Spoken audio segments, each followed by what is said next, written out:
Bueno, y vamos a hablar sobre el conflicto, sobre la guerra en la Franja de Gaza. Van a ir apareciendo en un ratito las imágenes de las movilizaciones masivas, protestas en buena parte de Medio Oriente, bueno, en Jordania, en Egipto, en Turquía, en Yemen. Bueno, la verdad es que muchísima gente movilizándose, en algunos casos a las directamente embajadas de Israel en cada uno de esos países, prendiendo fuego banderas de Israel, ondeando, flameando banderas palestinas. Todo esto después de el ataque más mortífero de Israel contra la Franja de Gaza. Directamente lo que hicieron fue atacar un hospital. Estamos hablando del hospital Al-Ali. Bueno, más de 500 muertos y una catástrofe humanitaria. La verdad que las imágenes son tremendas. Llegó Biden a Israel. Vamos a ver qué pasa a partir de la reunión con el primer ministro israelí.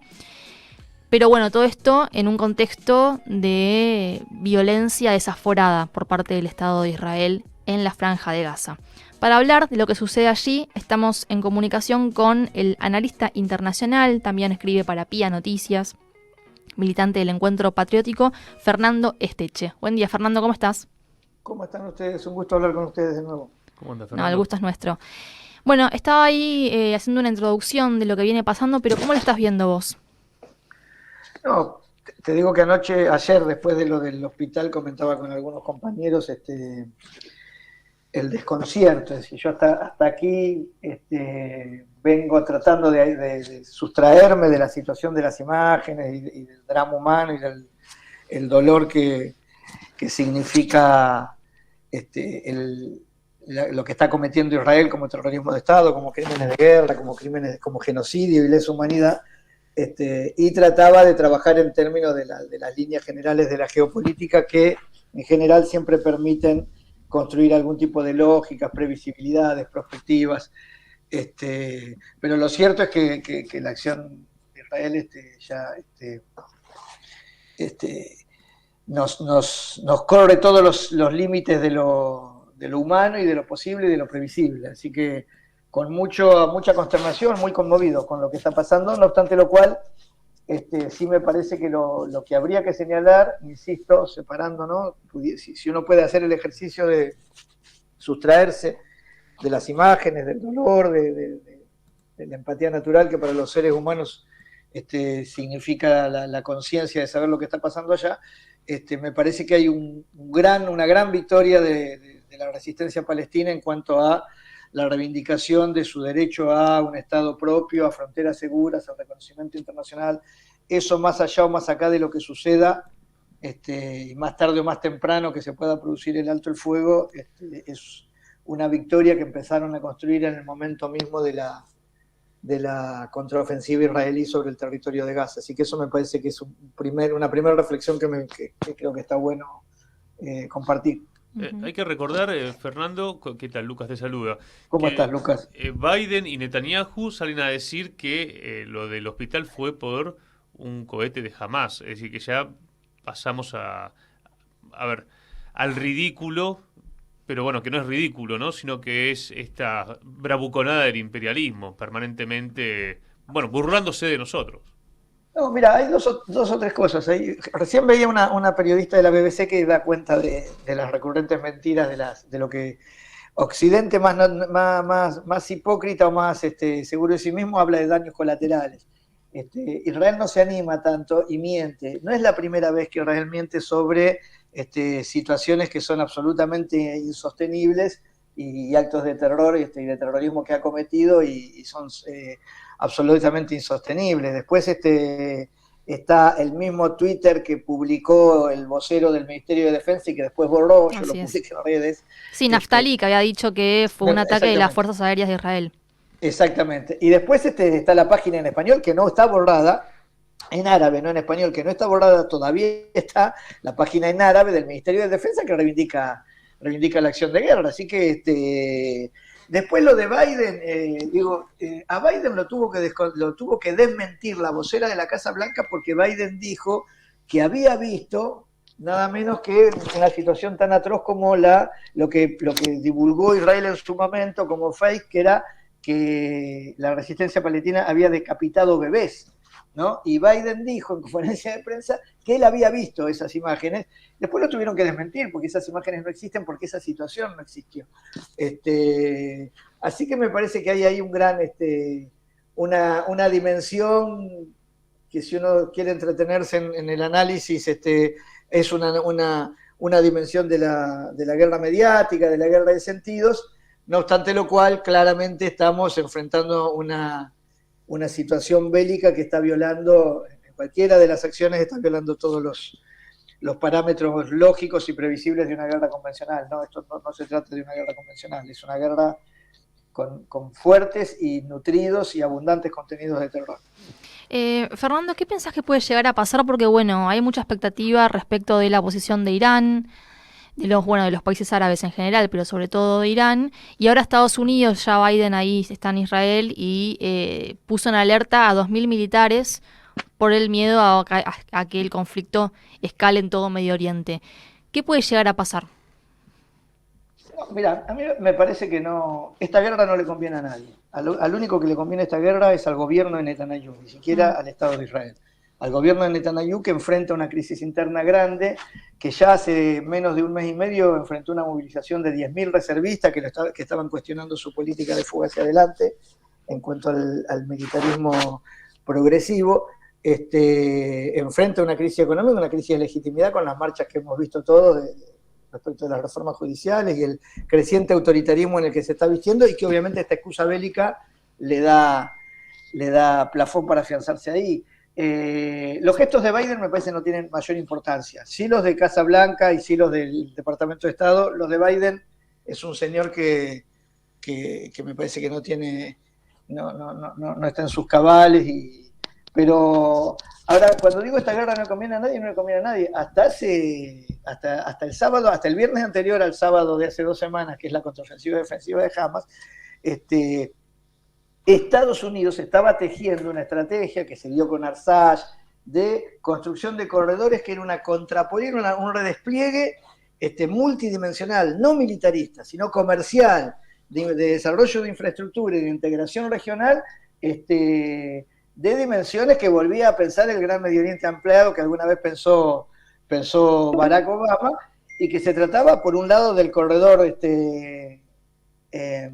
norte-sur, del corredor del corredor de Oriente Próximo y del corredor central, digo, lo que era la articulación de Azerbaiyán, Georgia, Turquía hacia el Mediterráneo, y con el corredor central que incluía Arabia Saudita, Israel, que estaban recomponiendo relaciones, probablemente Turquía también, y ahí volver al Mediterráneo con una Italia eventualmente fuera de la ruta de la seda. Así que desde el punto de vista de la geopolítica de Estados Unidos, esta guerra no le sirve para nada. Desde el punto de vista del redespliegue global que está haciendo el angloatlantismo, esta guerra no le sirve para nada. Desde el punto de vista de la fatiga de guerra y el desgaste en suministro de guerra que están haciendo en Ucrania, Unión Europea y el angloatlantismo, esta guerra es sumamente inconveniente. Entonces,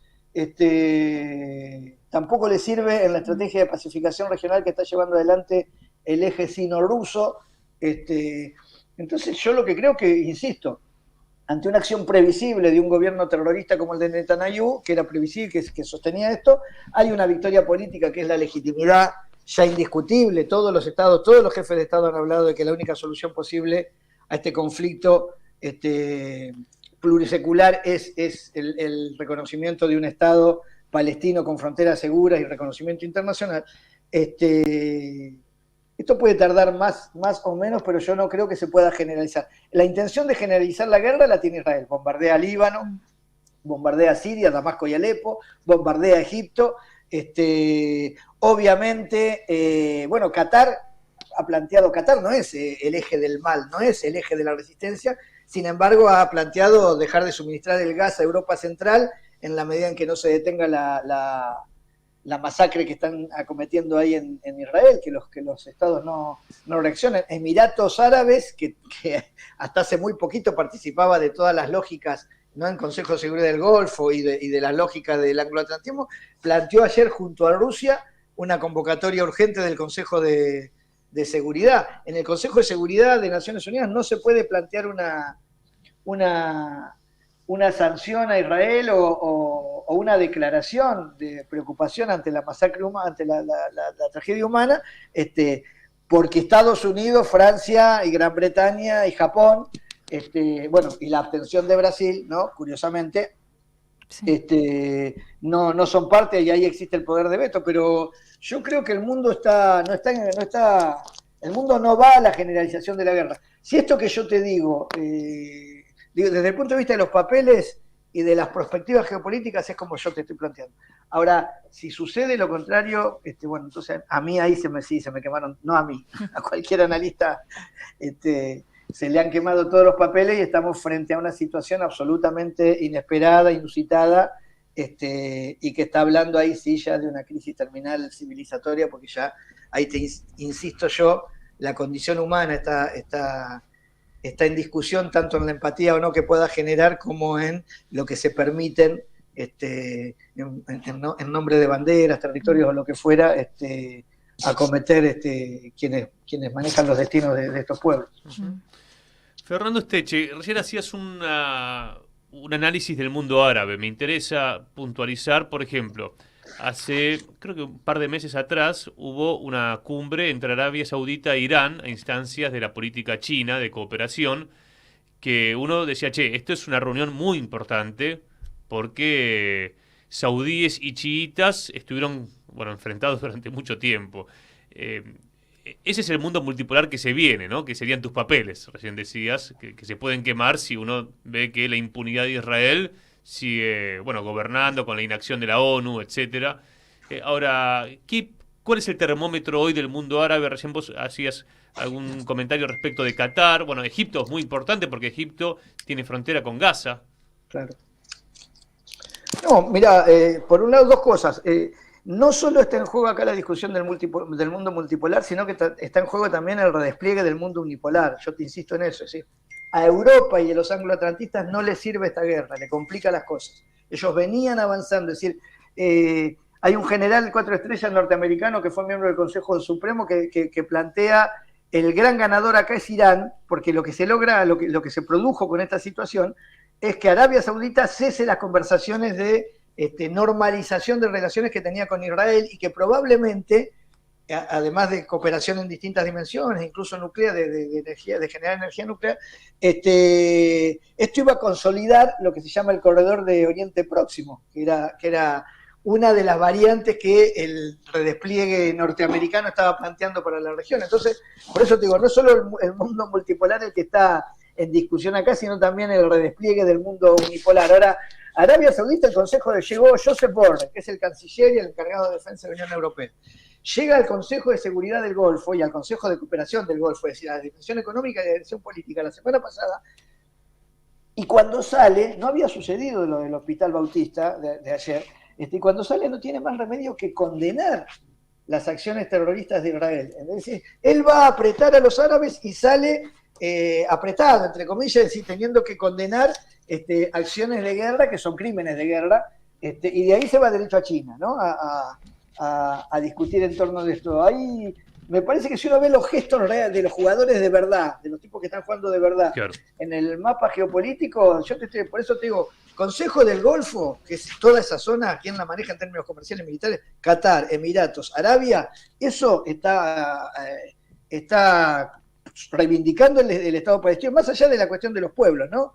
Que como ahí decía Leila, están todos los pueblos, ayer lo de Jordania se metieron en la embajada, los pueblos árabes están reclamándole a las élites árabes que se hagan cargo, claro, pero las élites árabes igual se están haciendo cargo más allá de los pueblos, porque les está desestabilizando toda una región en una inercia a la estabilidad y la cooperación. No nos olvidemos que hace poquito ingresaron al BRICS más 6 todos los países comprometidos en Estrecho de Hormuz, que es el choke point más importante por donde pasa la energía de todo el mundo, y lejos de generar, eso era tensión histórica, siempre había habido tensión, y ahora están todos comprometidos en BRICS más 6, lo cual genera una normalización y armonización de la región. Por eso yo te insisto, Israel está bombardeando para todos lados, están desesperados. En este momento está Biden reunido con el Consejo de Defensa de Israel. pueden alistar. Yo creo que Estados Unidos tiene fatiga por la guerra de Ucrania, hay fatiga de pertrechamiento, hay fatiga de diplomacia de guerra. Unión Europea, en este sentido, fíjate que Francia no aprueba la moción de Rusia en Consejo de Seguridad, sin embargo Macron hace unas horas nomás termina sosteniendo que lo del Hospital Bautista es un crimen de guerra y que hay que parar la escalada de violencia. Entonces hay ahí, yo creo que tengo la expectativa de que pueda suceder a expensas de la reunión que hay en China y que haya un alto el fuego. Bien. Pero más allá, digo, en el corto o en el mediano plazo tiene que haber necesariamente un alto el fuego. Obviamente va a ser tardío, obviamente la masacre está perpetrada y sigue perpetrándose, pero sobre ese alto el fuego me parece que las condiciones de la resistencia palestina... Déjame preguntarte sobre eso, Fernando, porque bueno, acá hay un pensamiento único generalmente en los medios comerciales que comulga con el sionismo, donde lo que dicen es esto fue Hamas, es terrorismo y no se discute nada. Bueno, es mucho más complejo que eso, me gustaría que lo expliques, porque no fue solamente Hamas, la resistencia palestina es más compleja, son más organizaciones, pero aparte, bueno, creo que hay que complejizar la discusión que se da en la Argentina en términos mediáticos, que parece estar cerrada. Sí, yo dos cosas ahí te digo, Luca. Ojalá fueran solo los medios comerciales. Yo me encuentro con periodistas del palo, compañeros que repiten estupideces como bobos porque, no sé si porque no tienen ganas de analizar o porque tienen límites de fuentes. Hamas es la autoridad en Palestina, en Gaza. Así como la Al-Fatah es la autoridad en Cisjordania, producto de las elecciones del 2006, o 2007 quedó Mahmoud Abbas a la muerte de Arafat. Hamas gana las últimas elecciones que son legislativas. En Gaza ahí se produce un desconocimiento porque no ganó el que ellos querían, el que Israel y Naciones Unidas querían, pero Hamas es la autoridad en Palestina que articula con Frente Popular de Liberación Palestina, histórico y arquetípica organización de la resistencia palestina, con el Frente Democrático de Liberación Palestina, con Yihad Islámica. Eso no es ISIS. ISIS y Daesh son aliados de Israel y aliados de Estados Unidos. Estos son organizaciones, de las que te nombré, la mitad son laicas, por ejemplo, no son islámicas. Y la otra no es el terrorismo islámico de ISIS, que son aliados de Israel. No estamos hablando de eso, estamos hablando de resistencia palestina, que además, cuando nace Hamas, es una organización que nace desconociendo el Estado de Israel. Dice, tenemos que aniquilar el Estado. En 2017, producto de la propia historia, la propia dinámica política, de las propias relaciones que tiene con Irán, con Qatar, en Qatar están los líderes de Hamas, con Siria, con Hezbollah, con distintas organizaciones. Los tipos en 2017 hacen un documento de actualización política donde ya se reivindican, no como una organización religiosa, sino como una organización nacionalista, y lo reconocen las fronteras del 67, previo a la guerra de los 6 días. Es decir, ahí están implícitamente reconociendo las dos entidades estatales. Ese es un documento que no está siendo reconocido por muchos analistas que se basan solamente en lo que fundacionalmente dijo Hamas, que era la destrucción del Estado de Israel. Sí, porque son ignorantes o porque directamente son funcionales a las narrativas del sionismo. Yo en eso quiero ser implacable porque no acepto que un intelectual se anime a escribir y a opinar livianamente sin conocer la cuestión. Y la contraofensiva defensiva que sucede. Te dejamos de escuchar, Fernando, ¿eh? A ver. Te dejamos de escuchar, Fer. A ver, ahora sí. Hola. Se cortó un poquito, pero que la contraofensiva defensiva del sábado, que no fue solo Hamas y las brigadas Al-Qasim, sino que fueron el conjunto de las organizaciones islámicas, al punto que Mahmoud Abbas tuvo que reconocer, más allá de que ayer estuvieron tiroteando, ¿no?, las autoridades de Cisjordania a su propio pueblo por las manifestaciones anti-israelíes, ¿no? Los tirotearon los israelíes y la policía palestina en Cisjordania, pero sacando eso que pueden ser errores no calculados o involuntarios o exceso de voluntarismo de los compañeros, de los queridos compañeros patriotas que resisten, Me parece que hay que reconocer eso. Primero, la estatalidad de Hamas y de toda la resistencia palestina en Gaza, y que de no haber mediado una operación del tipo que se perpetró, hoy estábamos hablando de la extinción de Cisjordania por ocupación violenta a partir de la colonización compulsiva que viene llevando adelante Israel, los bombardeos en Jenin, la militarización y ocupación de Jerusalén. Y en esto yo vuelvo a Walsh, que tantos lo nombran y lo reivindican y parece que no lo han leído. Walsh dice, concediendo que la contraofensiva y desenofensiva de Hamas haya sido terrorismo. Walsh hablaba de OLP, no hablaba de Hamas, no existía, hablaba de OLP. Pero presumiendo que estamos en una dinámica, en una espiral de acciones terroristas y de un lado y reacciones terroristas del otro. Walsh va a decir que en el terrorismo palestino, soy textual, en el terrorismo palestino, el objetivo es la recuperación de la patria de la que fueron despojados y robados y demás, y que cualquier acción, por irracional que aparezca, del terrorismo palestino, tiene ese resto de legitimidad, de la reacción a la opresión y de la intención de recuperación de la patria. En el terrorismo israelí, el objetivo es la destrucción, la opresión y el robo y el saqueo sobre un pueblo. Ahí está el pecado original de cualquier represalia, por más razonable que aparezca. Entonces me parece que lo de Walsh es absolutamente... Él lo ha escrito de manera brillante, si tenés después la nota y la encontrás, la podés leer. Te propongo, pues yo te lo estoy tratando de hacer de memoria, pero va a comparar, va a decir, la acción del terrorismo palestino tiene el resto de legitimidad de haber reaccionado a la opresión. La acción del terrorismo israelí, aunque sea la represalia más razonable, que es la que ellos esgrimen por estos días, tiene el pecado original de la opresión. Así que me parece que desde esa lupa hay que intentar leer este conflicto. Clarísimo. Che, te agradecemos mucho esta comunicación. Gracias a ustedes, compañeros. Abrazo grande. Ahí pasaba el analista internacional, Fernando Esteche.